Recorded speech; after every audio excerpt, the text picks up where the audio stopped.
परम शांति। जब बेहद की आत्माओं का परम शांति के वाइब्रेशन बहुत ज़्यादा बढ़ जाएगा, धीरे धीरे बढ़ेगा, तब जो नेगेटिव आत्मा है, जो अत्याचारी है, पापाचारी है, भ्रष्टाचारी है, उनको परम शांति के वाइब्रेशन टच होंगे तो वो अपने सिर पे अपने आप को मारेंगे, अपने सिर पे अपने आप को मारेंगे और लोगों को चिल्ला चिल्ला के कहेंगे मैं महापापी हूं, मुझे माफ करो, मुझे माफ करो, महापापी हूं।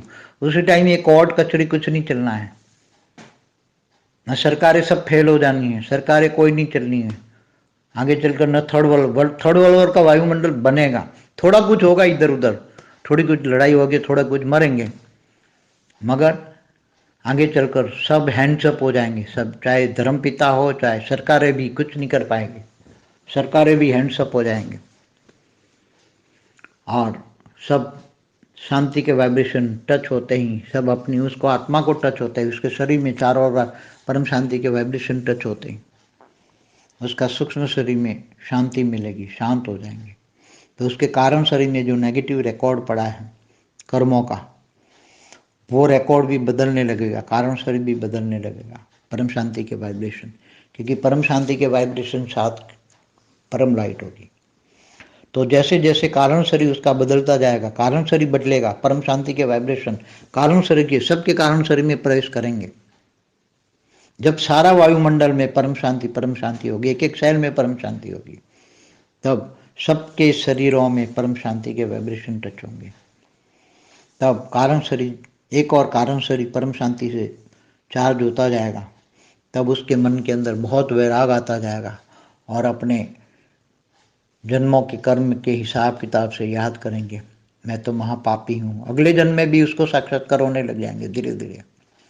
कारण शरीर चार्ज होते ही सब कुछ याद आ जाएगा, मेमोरी आएगा, मैंने कितने अनेक जन्मों तक महापाप किए हैं, महापापी हूँ, मुझे भगवान मुक्ति दो, मुक्ति दो, मुक्ति दो, मुझे माफ़ करो। सारी दुनिया से माफ़ी मांगेगा, अपने जूते चप्पलों से अपने आप पिटेगा, हाँ मैं इतना महापापी, अत्याचारी, पापाचारी, मैंने इतने अत्याचार किए हैं लोगों पर, कितना पापी हूँ। तो सब धीरे धीरे परम शांति के वाइब्रेशन से सब अपने आप को मारेंगे, पिटेंगे वहाँ उसी टाइम, न कोर्ट न कचहरी, क्योंकि जज भी तो ऐसे ही होंगे, तो कौन जज डिमांड देगा। आज भी तो सब देख रहे हैं, मुझे कुछ कहने की जरूरत नहीं, चाहे कोई भी आत्मा हो, चाहे हम किसी को कमेंट नहीं करेंगे, वो भी पिटेंगे लोग, मगर कोई किसी को दुखेंगे देखेंगे ही नहीं। क्यों? क्योंकि सब एक समान होंगे, सब अपने आप को पीटते होंगे, सब अंदर खून के आंसू रोते होंगे, हमने क्या किया, हमने क्या किया।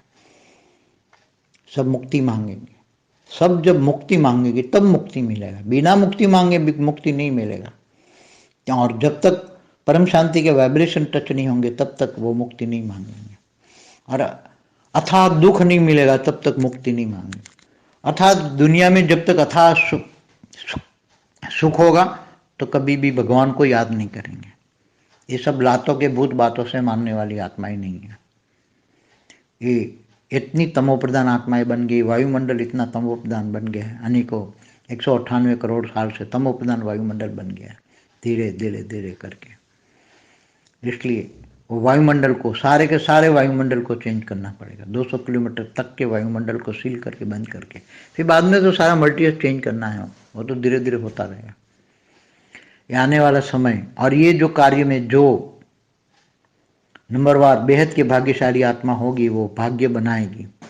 108 में आना मासी का घर नहीं है, उसके लिए बेहद का त्याग, बेहद का विराग, क्योंकि वो बेहद के विश्व के मालिक बनेंगे। 108 वाले, उनको बेहद की कला के विश्व में वेलकम होगा। 108 को थोड़ा कुछ, 1008 को भी थोड़ा कुछ मिलेगा, थोड़ा कुछ, अगर 108 को तो बेहद के विश्व में उसकी वेलकम होगी। वहां की वेलकम देखो, जो बेहद की कला की आत्माएं हैं वो तुम्हारा वेलकम करेगी, क्योंकि तुमने ऑलमाइटी को सहयोग दिया है, विश्व परिवर्तन के कार्य में तुम्हें सहयोग दिया है, विश्व कल्याण के कार्य में तुम्हें सहयोग दिया है। ये सब ऊपर सारा रिकॉर्ड जा रहा है, सारे चित्र निकलेंगे अंत में, सभी के चित्र बेहद की कला के ब्रह्मांड तक जाएंगे। सब प्रत्यक्ष होंगे तो यहाँ नहीं होंगे। 108, 1008 दोनों के चित्र बेहद की कला के ब्रह्मांडों तक जाएंगे और उनकी वेलकम होगा यहाँ। मगर बहुत बड़ी पूजा है उनको, यहाँ पूजा कहते हैं ना, आरती उतारते हैं, ये करते हैं, वहां तो आरती से उतारने से भी मन से वेलकम, आत्मा वेलकम करेगी। बेहद की कला की आत्माएं, बेहद की कला के अनंत अनंत बेहद की कला के ब्रह्मांड है, वो सभी तुम्हें वेलकम करेंगे, एक एक मिलने देखने के लिए तरसेंगे तुम्हें। तो बेहद का भाग्य बनाना है तो बेहद के त्यागी, बेहद के वैरागी बनो। सब कुछ तेरा क्या लागे मेरा, वो प्रैक्टिकल में करने वाले हैं, ऐसा नहीं। अभी तो सबको ज्ञानदान महादान करना है, तो ज्ञानदान महादान यूट्यूब से कर रहे हैं। तो यूट्यूब के एडवर्टाइज में जो लोग अपना ज्ञानदान महादान करवा रहे हैं तो भाग्य कमा रहे हैं। अभी भी ज्ञान और योग दोनों वायुमंडल में जा रहा है। वायुमंडल में केवल ज्ञान ही होगा। जितने लोग वायुमंडल में सोचेंगे, उनके साथ सूक्ष्म जगत की आत्माएं भी सोचेगी, देखेगी, और चारों ओर अंतिम समय में ज्ञान ज्ञान ज्ञान ही होगा। एक टाइम ऐसा होगा, ज्ञान ज्ञान ज्ञान और योग, परम शांति। परम शांति के सिवाय कुछ नहीं होगा, और परम शांति परम सुख हो गए। इनके बिना कोई रास्ता नहीं। शांति चाहिए तो परम शांति सोचनी पड़ेगी, आत्मस्वरूप में स्थित होकर। ये होने वाला है तो भाग्य बनाएं। जो भाग्य बनाने वाले हैं वो बना रहे हैं, बनाएंगे। बाकी जिसके भाग्य में नहीं है वो कुछ नहीं कर पाएंगे। ऐसे ही भटकते रहेंगे, ऐसे टाइम वेस्ट करते रहेंगे। देह और देह के संबंधों को याद करके उसका कचरा अपनी बुद्धि में डालेंगे।